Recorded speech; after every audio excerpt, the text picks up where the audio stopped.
Nagmamahal, El Barista.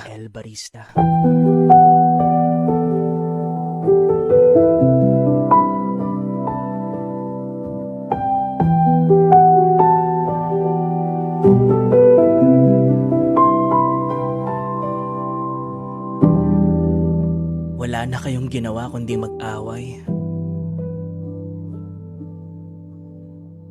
Imbis magmahalan, nagsisigawan. May pahabol pa na sakitan. Hindi ba kayo naaawa sa aming magkakapatid? Anak kayo ng anak pagkatapos hindi nyo maalagaan ng tama. O ikaw, tay, ikaw dapat ang haligi ng tahanan pero palagi kang lasing. Yung kinikita mo, pangkain pa sana namin yon pero mas inuuna mo yung bisyo mo. Ikaw naman, ay, alam na ba ni tatay na may iba ka ng kalandian? Minsan nga, sabi pa ni Bunso, dinadala mo rito. Hindi na kayo nahiya? Kahit sa mga sarili nyo na lang sana. Walang araw na hindi kayo nagsisigawan. Walang araw na walang bangayan. Nakakabingi na kayong dalawa.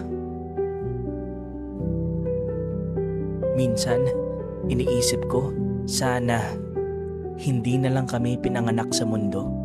O kaya naman, ako na lang sana yung pinanganak para hindi maranasan ng mga kapatid ko yung mga kamalasan na dinadala nyo.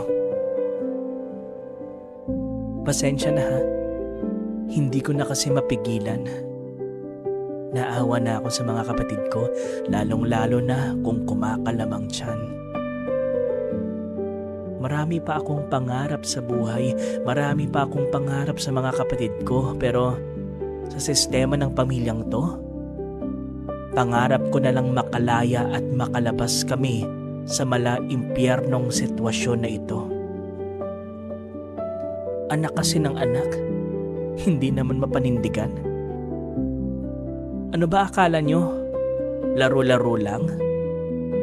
Yung tipo na parang mainit na kanin na kapag napaso, iluluwa agad? Wala na kaming mukhang maihaharap kasi bugbog sarado kami sa inyo.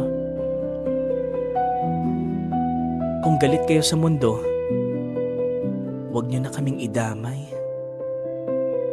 Kayo na lang.